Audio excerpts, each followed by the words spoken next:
Elon Musk's terrifying discovery on Mars changes everything. SpaceX is almost ready to start building a permanent human settlement on Mars, thanks to its Starship rocket.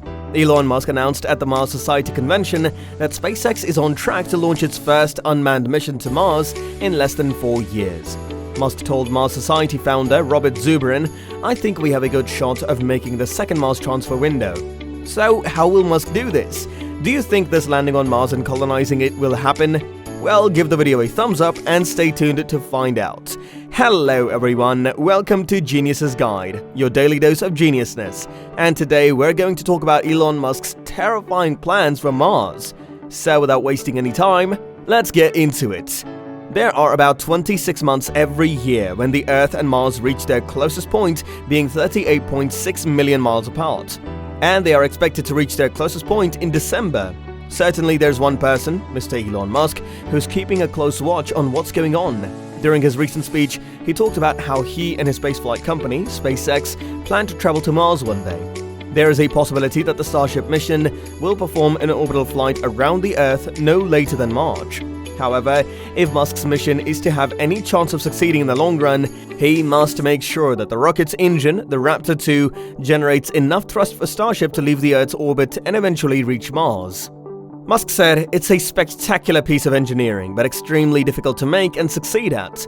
This engine has been mind-bogglingly difficult, but it is essential to making Starship work." He even joked that the Raptor 1 had 180 tons of thrust and its design looked like Christmas tree spaghetti. Well, the Raptor 2 is actually an upgraded version that has 230 tons of thrust with a goal of 250 by the end of this year. Its new engine burns fuel hotter and can hold significantly more pressure than its predecessor. In rocket engines, chamber pressure refers to how much fuel and oxidizer can be mixed and ignited, which generates thrust. It's true that increasing the chamber pressure makes the rocket more powerful, but it also risks melting the engine. Musk said, "It's got on the order of a gigawatt of heat. A gigawatt is like what a nuclear power plant produces, so it really is desperately trying to melt at any point in time." But Musk is worried about the problems with the new engine. He said in a press that, "Right now, of any technical problem, I'm spending the most time personally on Raptor 2. For him, the engine is one of his two most difficult challenges, alongside his role as Tesla.com's CEO, where he is tasked with improving the company's buggy full self-driving software.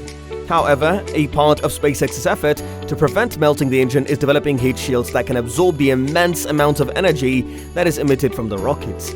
But Musk hadn't had trouble with the Raptor 2 just yet. A website, Space Explored and CNBC reported last year that Musk warned staff of genuine bankruptcy risk if SpaceX didn't fix its production problems. But as of right now, he is the richest man on the planet, so problems like these should not occur. He urged his employees to join him in working through the long holiday weekend that follows Thanksgiving.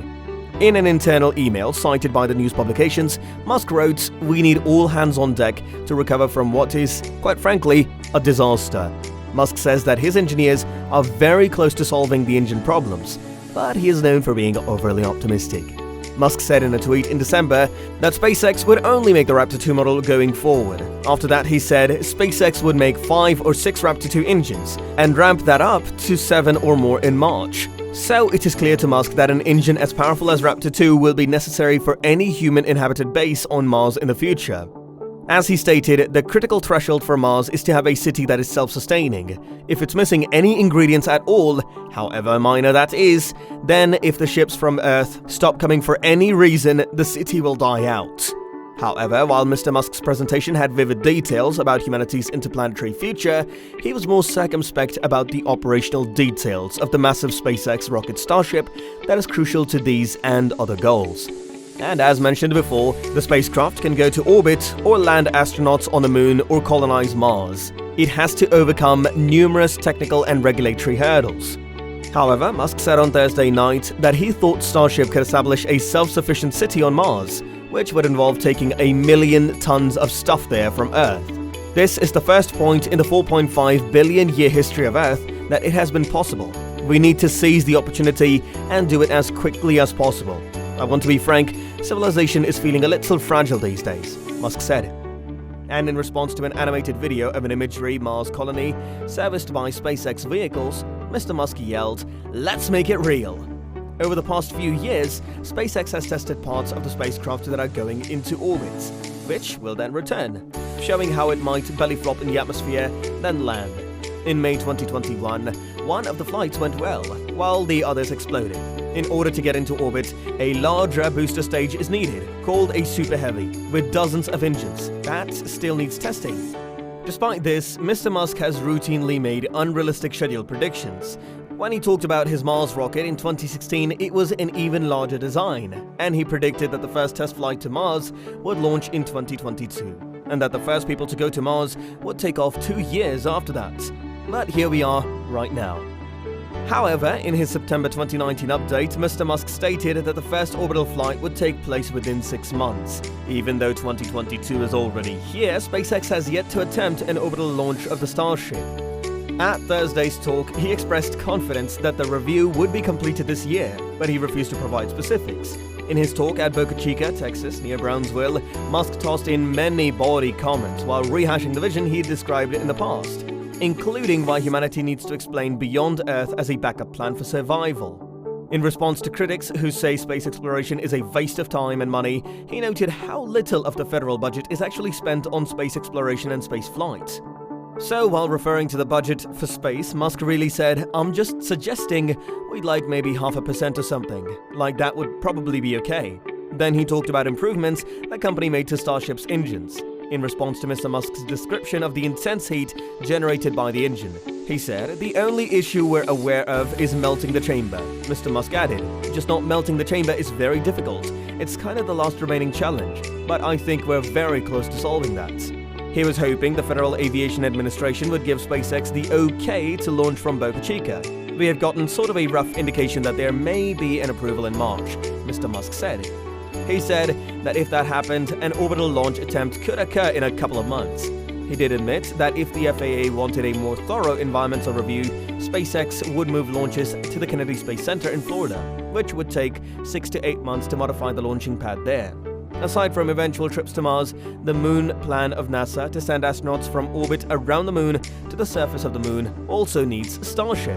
The company won a $2.9 billion contract for the mission, beating out Blue Origin, the rocket company founded by Jeff Bezos of Amazon, and defense contractor Dynetics.